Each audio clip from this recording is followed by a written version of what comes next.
We begin this morning with an escalation in the Middle East. The U.S. carried out what it says are self-defense strikes on Iran after 3 Navy destroyers came under fire. The Iranian military released this video purportedly showing its Navy firing missiles during that exchange. U.S. Central Command says the destroyers were not struck. Sources tell CBS News the U.S. military targeted 2 Iranian ports. Both Washington and Tehran claimed the other attacked first. President Trump praised the military action, but insists the ceasefire is still intact. Every missile was knocked down, every drone was knocked down, and the people that shot it are no longer with us. If there's no ceasefire, you're not going to have to know. You're just going to have to look at one big glow coming out of Iran. Now, we are also tracking renewed attacks on the United Arab Emirates. That country says its air defense systems had been activated in response to Iranian drones and missiles. And President Trump is facing heightened scrutiny over the war's impact on oil prices. You're looking at this, you're likely feeling it already. On average, Americans are paying $4.55 for a gallon of regular gas. That's up 16 cents from just last week and up 53% since the conflict began. Now, the war will likely be a topic of discussion during President Trump's live remarks today. They're scheduled to begin at noon Eastern. We'll bring it to you live. CBS News White House reporter Aaron Navarro kicks off our coverage from our D.C. bureau with more on all of this. Good morning, Aaron. What is the White House saying about these renewed attacks, and could this impact any chance of a deal with Iran?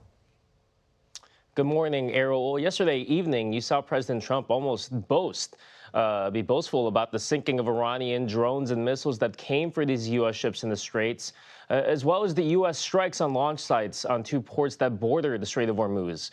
But he still downplayed the severity of it all in terms of the ceasefire when it comes to a potential deal.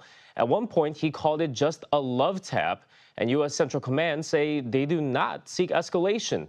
Now, President Trump has repeatedly said that Iran wants to make a deal more than the United States, even though the war is certainly hurting the U.S. economy domestically. And he has promised a lot of pain for Iran if they do not sign a deal. We know that what's on the table right now is a 1-page, 14-point memorandum from the U.S. that just sets the terms in the window of 30 days for future talks. Iranian officials say they're still reviewing it, even despite the back and forth yesterday on the Straits. But in a statement just this morning, Iran's foreign minister wrote, quote, "Every time a diplomatic solution is on the table, the U.S. opts for a reckless military adventure." So it certainly shows the 2 sides are still far apart when it comes to a deal. And yesterday doesn't seem to have helped. The latest for us out of D.C. Aaron, thanks. Retired U.S. Marine Corps Colonel Ray Gerber joins us now to bring some analysis to this seemingly confusing situation. Good morning, Colonel. This is the second exchange of fire that we've been reporting on this week. From your perspective, what's really happening there?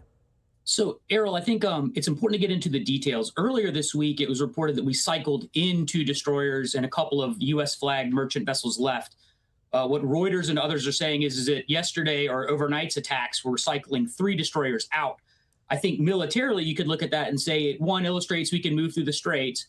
But 2, it doesn't get after the primary problem here, which is it's not changing the commercial reality of getting merchant vessels on scale out through the Strait of Hormuz.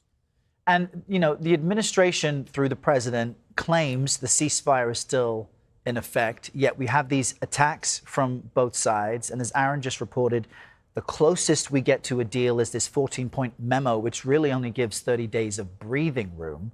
So what do you make of the overall situation? Are we any closer to diplomatic goals if both sides are still firing on each other and Iran still claims ownership of this key energy waterway?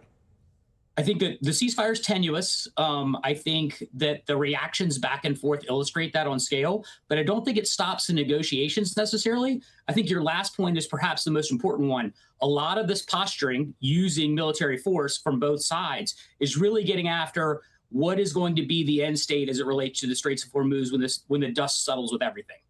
Because now Iran has demonstrated it controls the strait. Before the U.S. and Israeli campaign, that was not the case. Could the U.S. have entered this differently to prevent this situation? Perhaps. I think one of the struggles that we have is militarily, and analysts and pundits have described Iran for decades as an asymmetric threat. And so when we applied what we would call symmetric force against them up front to go after their nuclear capabilities as well as their leadership, they responded asymmetrically. And now we're dealing with that. And so basically the end state of where we are now is certainly not what we started with. And how we would have gotten to here otherwise remains quite unclear. All right, Colonel Ray Gerber, we appreciate you joining us this Friday and providing some of your insight. Thanks for your time. Thanks, Harold.